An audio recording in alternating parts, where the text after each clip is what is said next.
It's a great honor to welcome Peter Simpson on this podcast.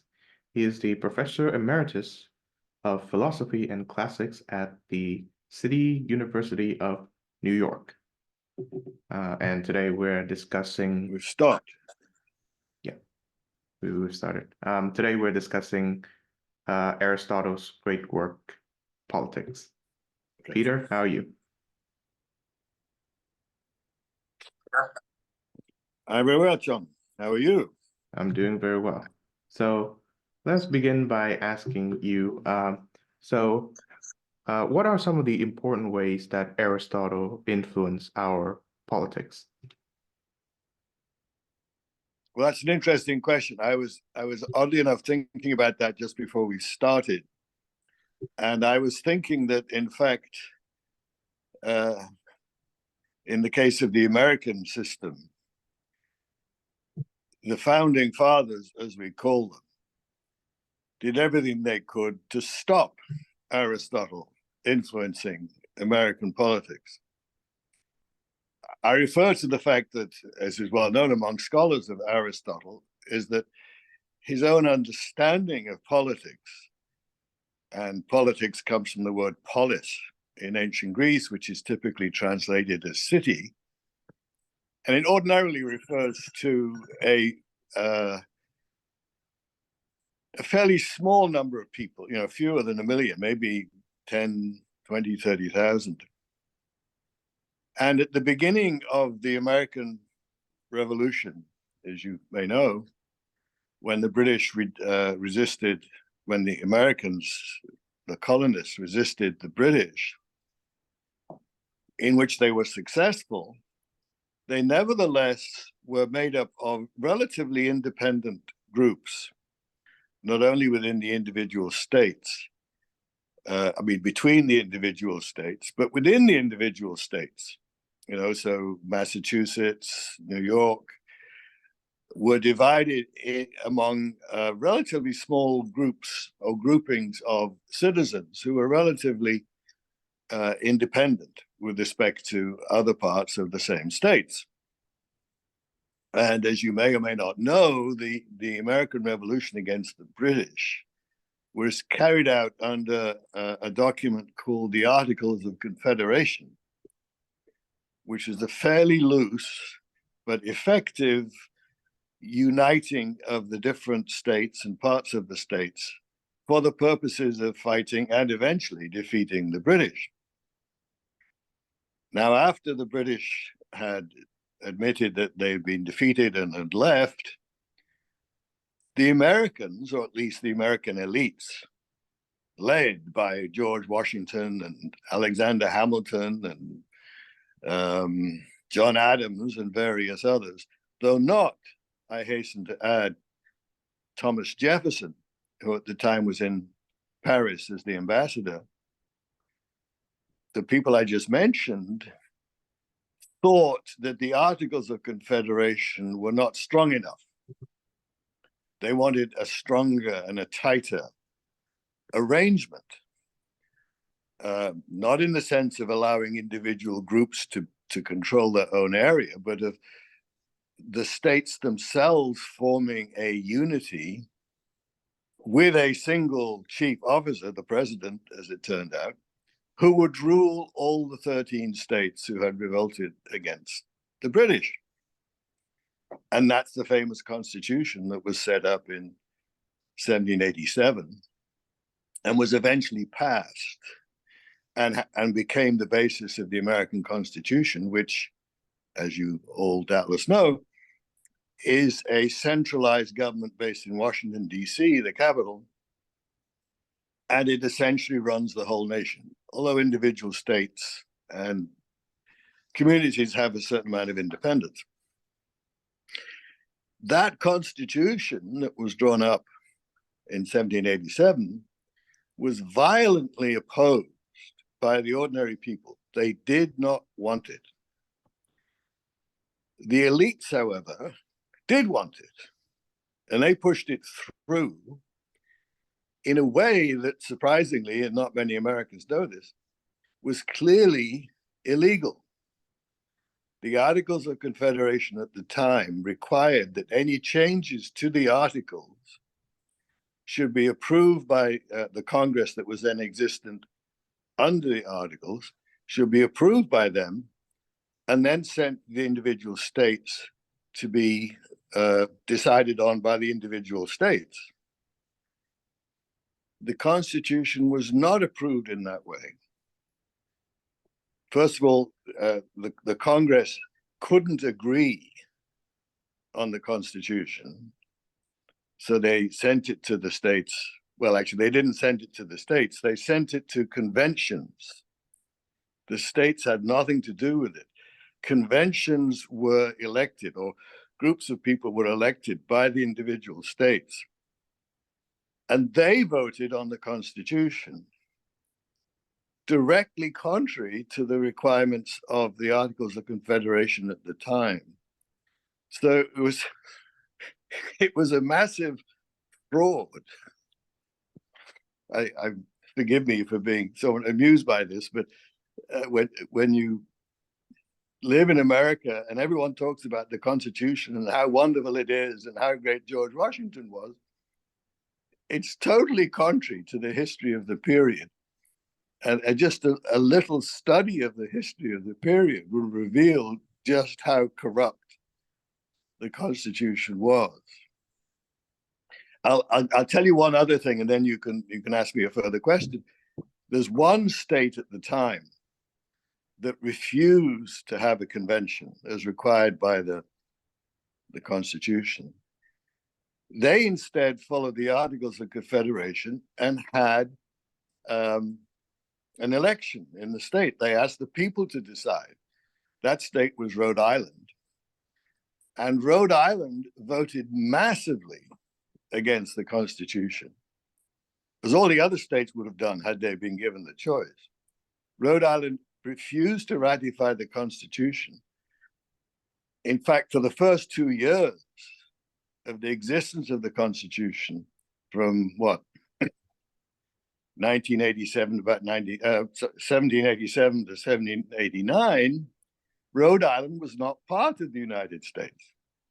They only became part of the United States when the two neighboring states, Massachusetts and Connecticut, threatened Rhode Island with force and said, unless you join, we will invade. Then Rhode Island had a convention as required by the Constitution and voted in favor of the Constitution, but they only did it under coercion. That's a bit of a long way to answer your question, but I think it's rather important because most accounts of the American Constitution and the founding of the American system totally ignore these facts, but they're well known by those who study the period, and it's not hard to find them out.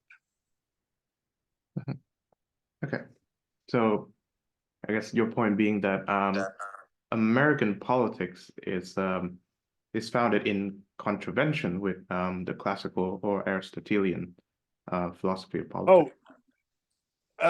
In fact, that's what I'm saying, because what I directly said was the American system was started directly against the Articles of Confederation. But you're right that the Articles of Confederation were much more Aristotelian in their inspiration, because they were much more devolved and gave much more power to the states and within the states to different parts within the states, and with a relatively loose federal constitution. The federal constitution was just a kind of alliance to allow individual states to operate together. And that's what the people wanted.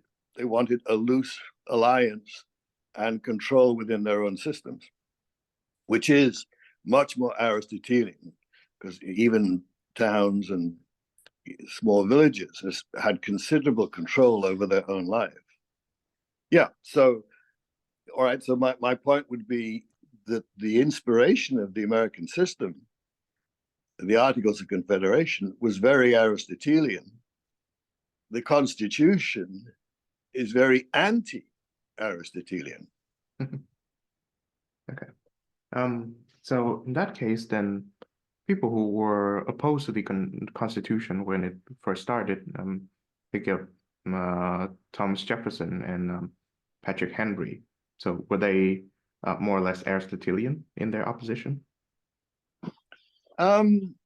It's kind of difficult to say what their personal inspirations were. Their tendency was certainly towards a more devolved kind of government. Thomas Jefferson, as I say, was in Paris at the time as the ambassador, so he wasn't involved in anything to do with the Constitution. Patrick Henry apparently who was from Virginia. He was asked to join the convention in Philadelphia, and he refused, allegedly, and this is a quotation from him, because he smelt a rat. Because he thought something nasty was going on, and he didn't want to be part of it. Now, in the end, he did, in fact, agree to the Constitution and did, in fact, go along with it. But by then there wasn't much choice because everyone else had gone along with it.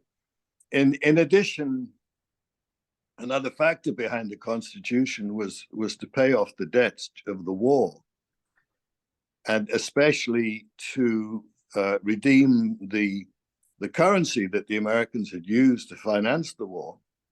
That currency wasn't backed up by gold or anything, so it quickly lost value. They used it, however, to pay the soldiers, but the soldiers didn't get the full value of the currency because it had devalued so much.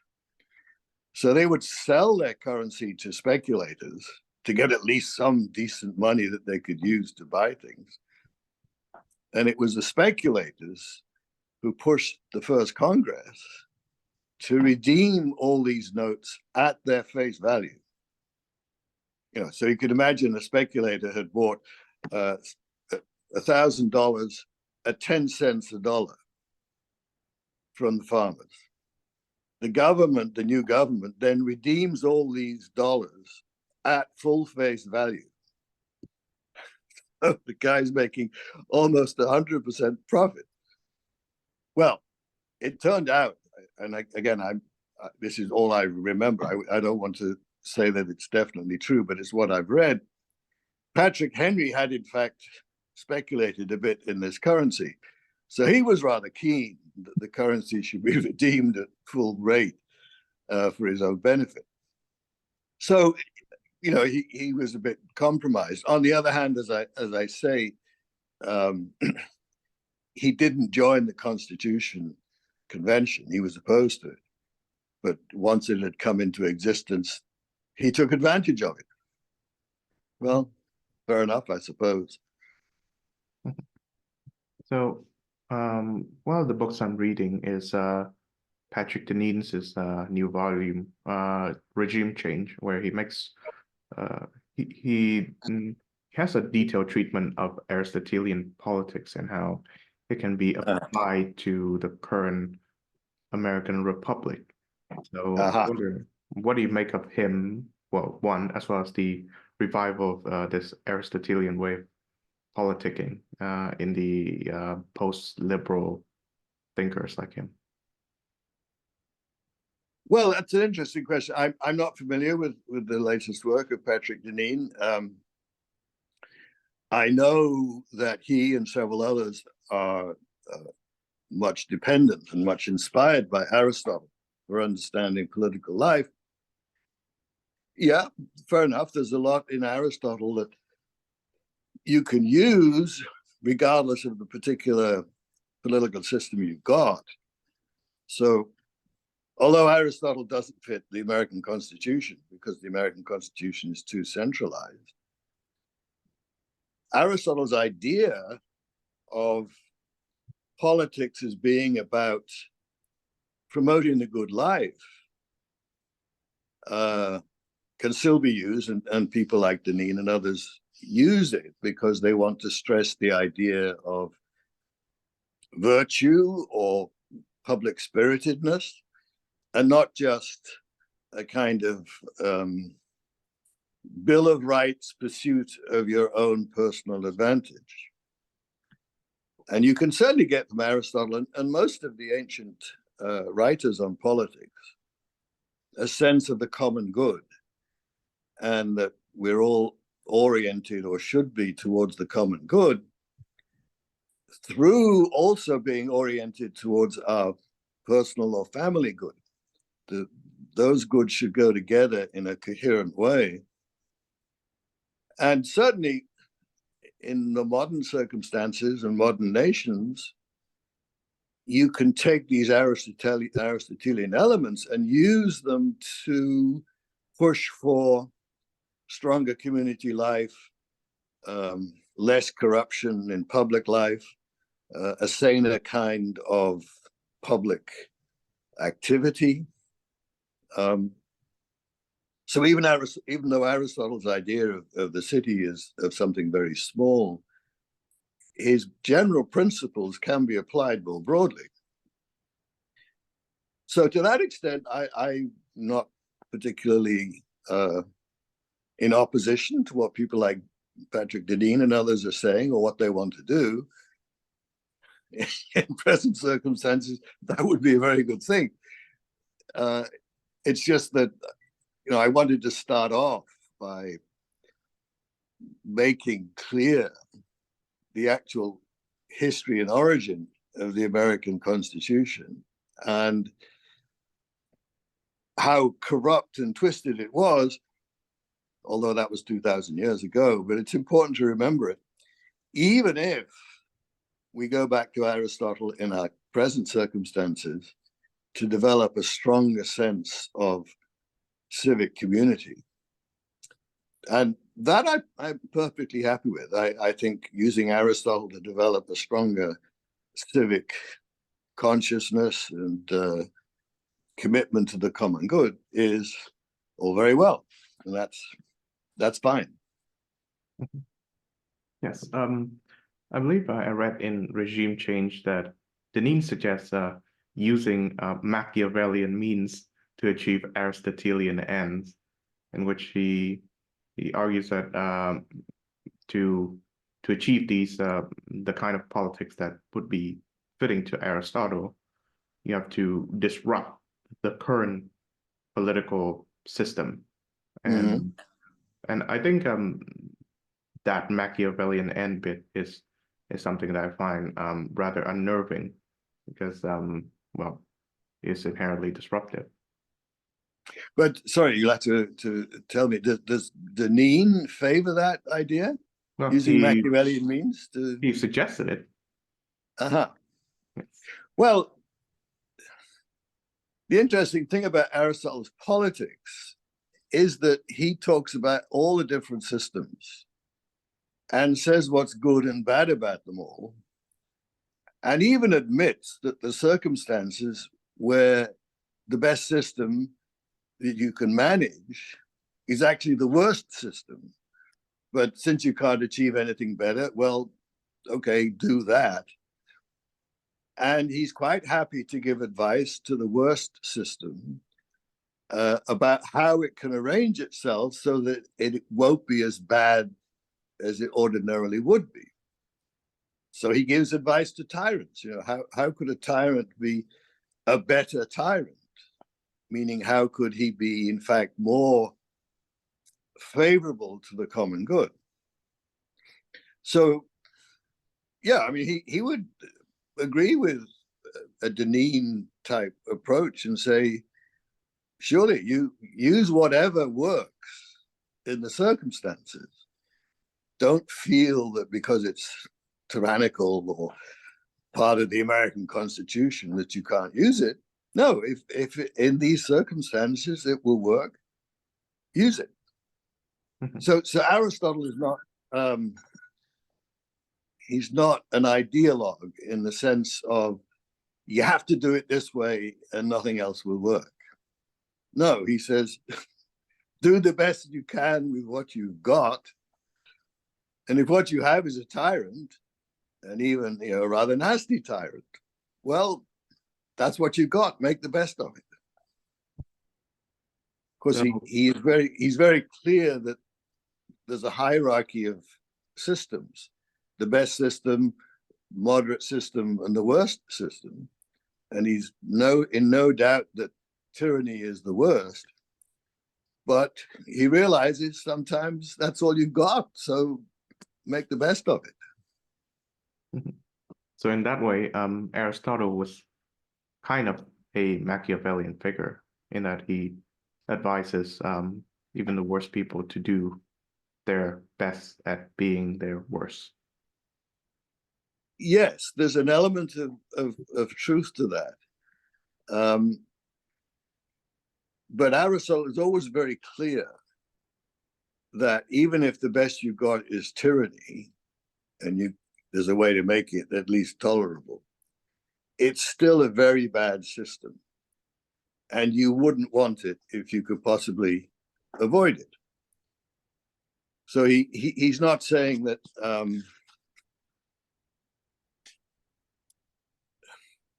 well, he's very clear that tyranny is bad, even if it's the best you can do in the present situation, it's still very bad. Machiavelli, well, he's not an easy thinker to pin down, but he's not going in that direction. He's even suggesting that the worst system in Aristotle's eyes might be the best or the only system. And of course, Machiavelli is writing in the context of a national, even an international religion, Christianity at the time, which Aristotle didn't have. So Aristotle, in his politics, is not really faced with the question of a universal religion claiming authority independently of the state. Of course, religion is important in his understanding of human life, but he's not facing a universal religion claiming to be revealed. That phenomenon, which is essentially due to Christianity, also later Islam, was already present in Israel, even at the time of Aristotle, but Aristotle didn't know much about Israel. That problem is very real for Machiavelli, and so he makes it central to his thinking in a way that Aristotle didn't and basically couldn't in the circumstances. Though it should be said that Aristotle was very important in the Middle Ages in the Arab and the Christian world, and a lot of great religious thinkers used Aristotle as the basis of their understanding of politics. So they were, oh, okay, good. I was just saying that although in Aristotle's day there wasn't a universal revealed religion, there were just the local religions in different areas, Aristotle's works were very influential in the Christian West, and in the Christian East, and in the Muslim East. So Thomas Aquinas in the Christian West, Averroes, Avicenna in the Muslim East, were all using Aristotle, including his political thought, to talk about how to arrange politics in the context of a revealed universalistic religion. Of course, they adapted it in various ways, but they were still using his basic insights. And of course, Maimonides of Judaism as well. Yes, of course, Maimonides as well. Yes, yes. So, what do thinkers like Aquinas and Al-Farabi and Maimonides, what did they see in Aristotle that they could help, with their respective religious faiths? Well, that's a very big question, and I'm not really in a good position to answer it because I don't have as good a grasp of Al-Farabi or Averroes or even Maimonides. I know a bit more about Aquinas.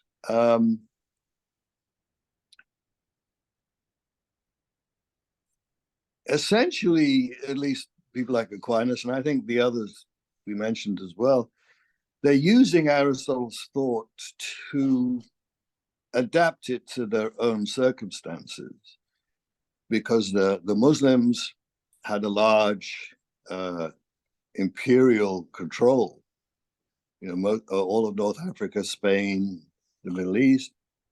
The Latin West was controlling most of Europe. So much bigger than the kind of city that Aristotle's talking about, more like the Roman Empire as it was. So they're dealing with a very different context, but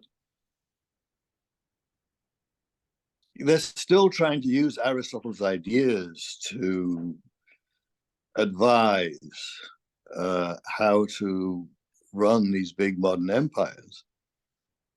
And there's perhaps more likeness between those empires and Aristotle than between our current state of affairs and Aristotle, partly because local communities, even in those big imperial areas, were very independent.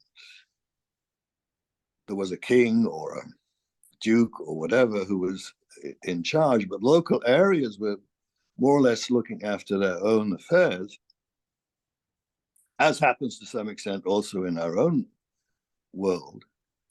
So in the United States, small towns in the middle of the country are relatively independent. So that element of human politics continues regardless. So you don't have to, you can take Aristotle's ideas and apply them in particular situations without necessarily bringing in the reality of an imperial force that's all around you. Because as I say, the imperial force is relatively loose. And I should add here that, of course, Aristotle himself was alive during the time of Alexander and was a teacher of Alexander. And Alexander established a huge empire in Greece and Persia, even as far as India, much bigger than anything that would count as a Greek city for Aristotle. But Alexander was setting up an empire essentially of Greek cities. There was a larger control over the whole area, but within the Alexander's empire, you have cities like Athens, ancient Athens, which are relatively independent and running themselves like the sort of polis or city that Aristotle himself talks about. So in the Middle Ages, you get something relatively similar with, the cities were not very big in the Middle Ages. They were relatively independent in their own area, even if you had a king or an emperor who was providing a common structure and, well, preventing too much in the way of fighting between one group and another. And Aristotle is not entirely opposed to this because, as I say, Alexander had done it in his own lifetime. And Aristotle does talk about larger unities that can provide stability for cities, so that there's a way in which you can extend it. And people like Aquinas and Averroes and Avicenna were in effect doing that. Right. So aside from being a mentor to Alexander, what do we know about the political life of Aristotle?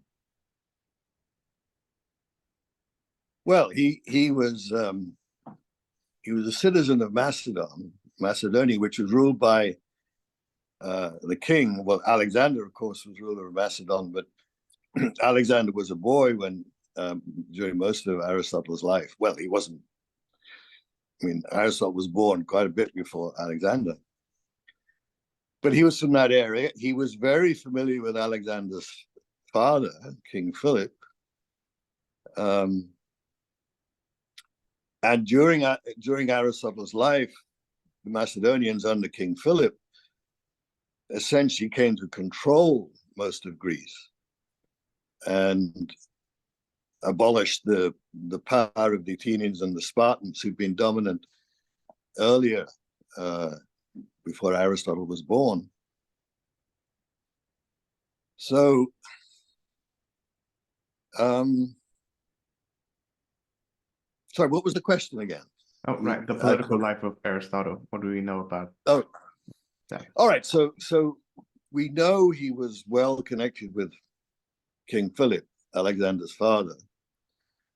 And we're told by history that Philip asked Aristotle to come and teach Alexander and young princes in Macedon, because Aristotle was born up there, but he most of his life was in Athens, where he studied with Plato and started his own school. He wasn't, of course, an Athenian citizen, so he couldn't be involved in Athenian politics, unlike Plato, who was. But he was, because of his connection with Macedon, he was, a not insignificant figure. He didn't play any formal role in Athenian politics, but the informal role, well, we're not quite so sure, but the Athenians would have been, a bit suspicious of him because he was a Macedonian and good friends with the Macedonian king. And during a lot of Aristotle's life, the Athenians were opposed to the Macedonians and opposed to Philip. And Aristotle was, regarded as a bit suspicious. In fact, Aristotle, we're told, was expelled from Athens, or rather he fled from Athens towards the end of his life through fear of being prosecuted by the Athenians. And in fact, he didn't die in Athens. He died allegedly in Euboea, which is an island somewhere to the sort of northeast of Athens, where he had some property. So he was an interesting character. And, he got himself involved in quite a few interesting activities, which didn't always work out for the best. I hear that when he fled from the city of Athens, he was reported as saying, lest they sin against philosophy the second time, referring to the execution of Socrates. Yes, that is a story that is attributed to him. Probably it's true. Of course, the Athenians, in particular, people like Demosthenes, who may at that point have already been dead, they were very opposed to Macedon and the influence of King Philip in particular over Athens. And they wanted to get rid of the influence of Macedon. So Aristotle was always a little bit suspicious for them, being himself a Macedonian and very close to King Philip and to his son Alexander. So they were a little bit suspicious of him. So in what ways did Aristotle's conception of politics differ from that of his mentor Plato?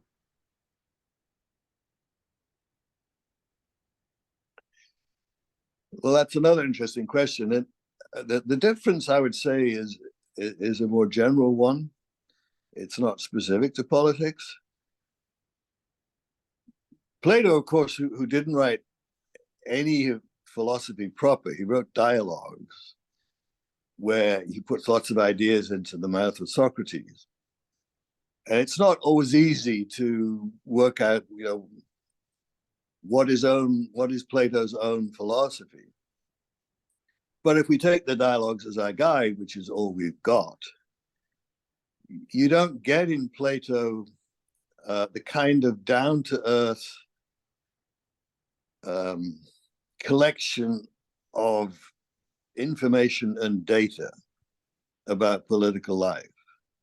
Plato tends to be this sort of grand visionary who looks at possibilities and see if he can arrange the perfect or the best system within the possibilities available. Aristotle starts, if you like, from the ground up. He allegedly collected the histories of 150 states in ancient Greece. It's just empirical collection of evidence. We only have one of these histories left, the history of Athens, which incidentally was only discovered in the late 1900s. So for most of history, it wasn't known. But Aristotle is very much the empirical guy. Let's get the data, let's get the information, let's organize it, let's put it into a systematic statement. Then we can look at it and start comparing the different features and start building up a picture of what this data is telling us about the realities that we're dealing with. Plato, at least in his dialogues, tends to have a more top-down approach. This is the best way to arrange politics. So in his Republic, it's the presentation of a vision of the best political organization. Let's look at what the best would be, and then we can try and make it fit, if possible, wherever we can get to. So when Plato goes to Sicily to try and educate and improve the life of the ruler there, Dionysius,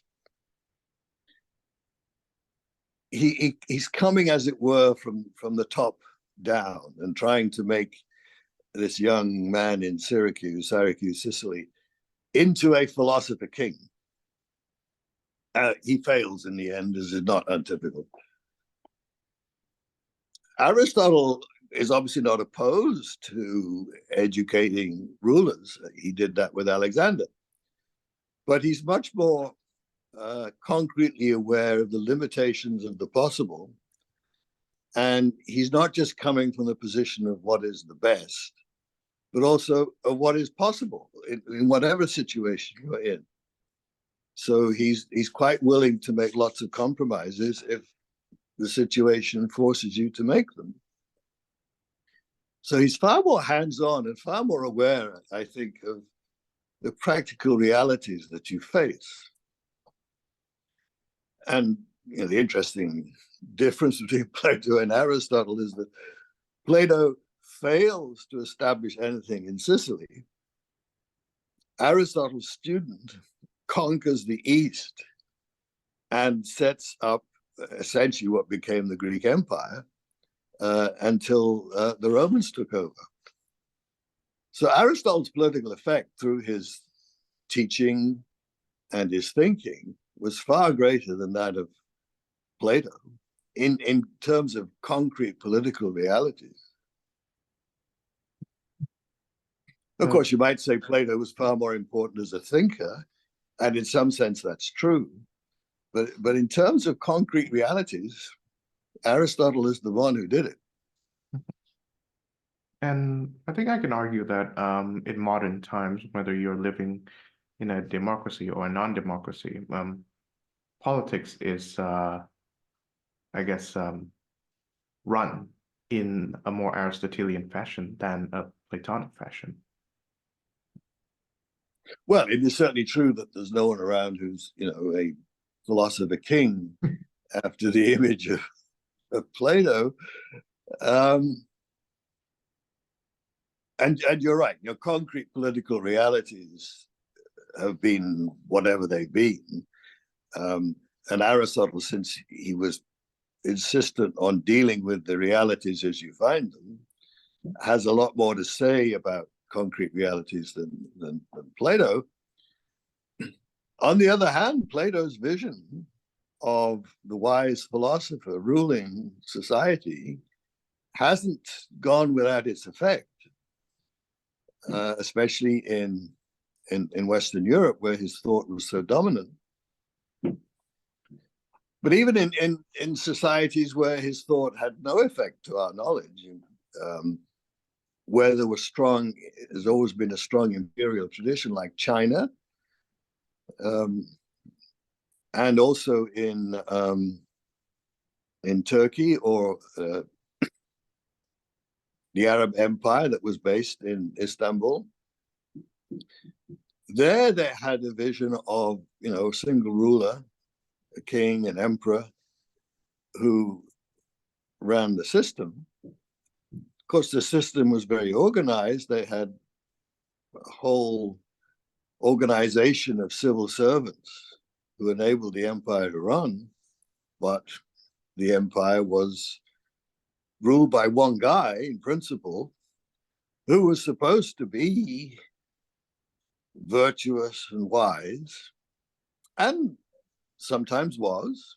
In the history of China, the history of the Ottoman Empire, there's some very striking examples of clever, intelligent, wise emperors. As I say, I don't think Plato had any influence at all on China. The introduction of Western thought to China is relatively late. But there may have been influence in Turkey, in the Ottoman Empire, of the Platonic influence, because the Arabs were very learned in Greek philosophy, and most of the Greek philosophical writings were translated into Arabic. And some of the great commentators on Aristotle were Arabs, were members of the Ottoman Empire.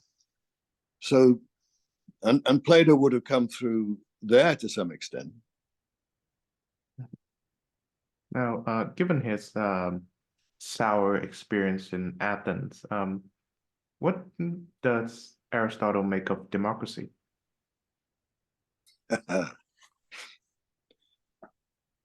Well, he has a very nice division or description of the different kinds of regimes, as he calls them. But a first important point to make is his understanding of political rule is, his image is a small city-state, as we call it, like Athens or Sparta. That's the main model he's using, unless he's talking about Alexander's empire. And within a small political entity like that, where the citizen body is no greater than 20 or 30,000 people, what he means by democracy is ruled by those 20 or 30,000 who take turns in office through lottery. So in ancient Athens, for instance, many of the political offices were chosen by lottery. All the citizens' names would be put into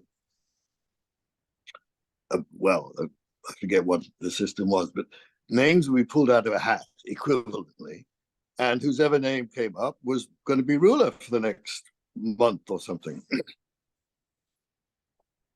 And that was the system that dominated in Athens in the 5th century and the 4th century.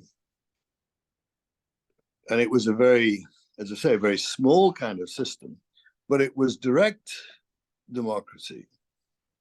Individual people were chosen by lottery to be in office. We call our own system a democracy, but Aristotle would call it an oligarchy. Because if you choose the members of government by election, necessarily the only people who can be chosen are the well-known, the wealthy, the powerful, those who can get their names on the ballot and stand a chance of getting enough votes to be elected. That for Aristotle is oligarchy. It's ruled by the few wealthy, effectively. And the wealthy, he means those who are prominent, not just those who are very rich, though they usually are, but those who stand out from the crowd. Whereas democracy is ruled precisely by the crowd. Now, Aristotle doesn't think oligarchy or democracy are particularly good. He would prefer a combination of the two. Ideally, he would prefer kingship, a bit like Plato. But his analysis of contemporary politics, as I think I said earlier, would be this is just oligarchy ruled by the few rich, essentially for their own benefit. Of course, they of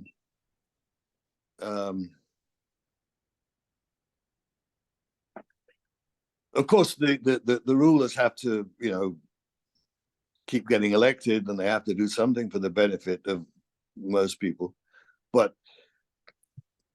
essentially, they are the wealthy, the prominent, those who are outstanding in some way.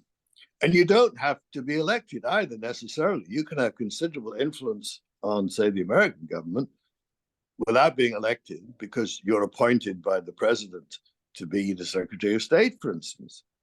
Well, you're one of the most important people in the country, and no one elected you. So it's the friends, the associates of the guy who wins, who decides everything, and that's oligarchy writ large. So there's not much that Aristotle will look at the modern world and not find democracy anywhere. Now that was it. Sorry, I may have lost your question. What was the question you asked? Oh, what would Aristotle make of democracy? Well, okay, fine. He would say it's not democracy, it's oligarchy. I suppose he might say it works fairly well as an oligarchy. It's not particularly nasty. There were some very nasty oligarchies in the ancient world.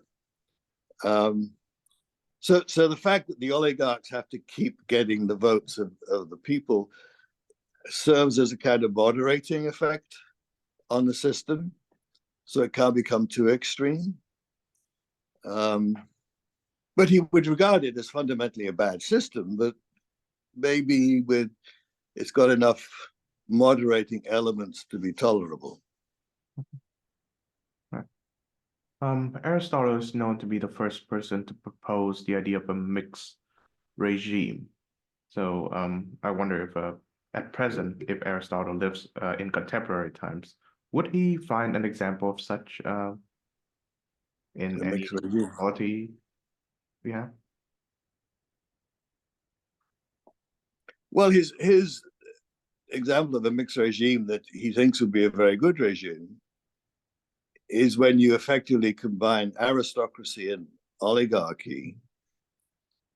Sorry, aristocracy and democracy, where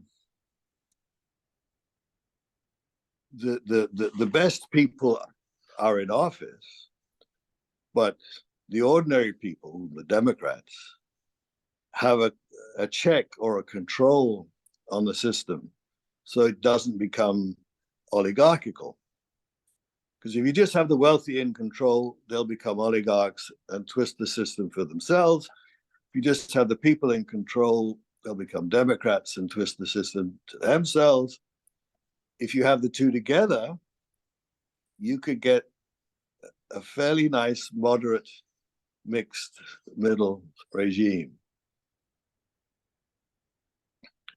And if you were to look at modern democracies, which, by the way, they control huge areas of land.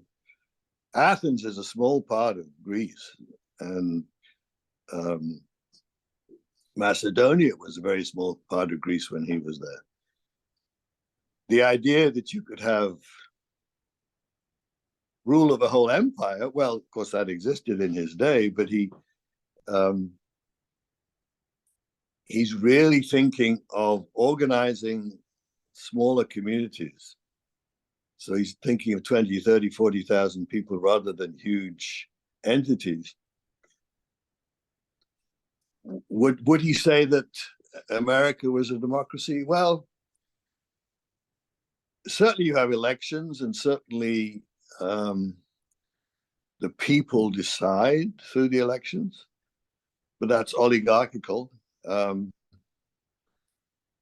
He would see elements where the people are able to exercise control on the system through, for instance, constitutional laws which prohibit the rulers from doing certain things, within limits anyway. So you've got a certain number of checks and balances, which of course the founding fathers would talk about, and that's what they were stressing, that the people should have certain ways of checking the government and stopping it doing what it wants to do. He wouldn't call it democracy for the reasons I've already explained, but he might call it a kind of moderated oligarchy, where the people in charge are being checked systematically in various ways by popular interventions. He might even see it as what he does regard as a fairly decent system.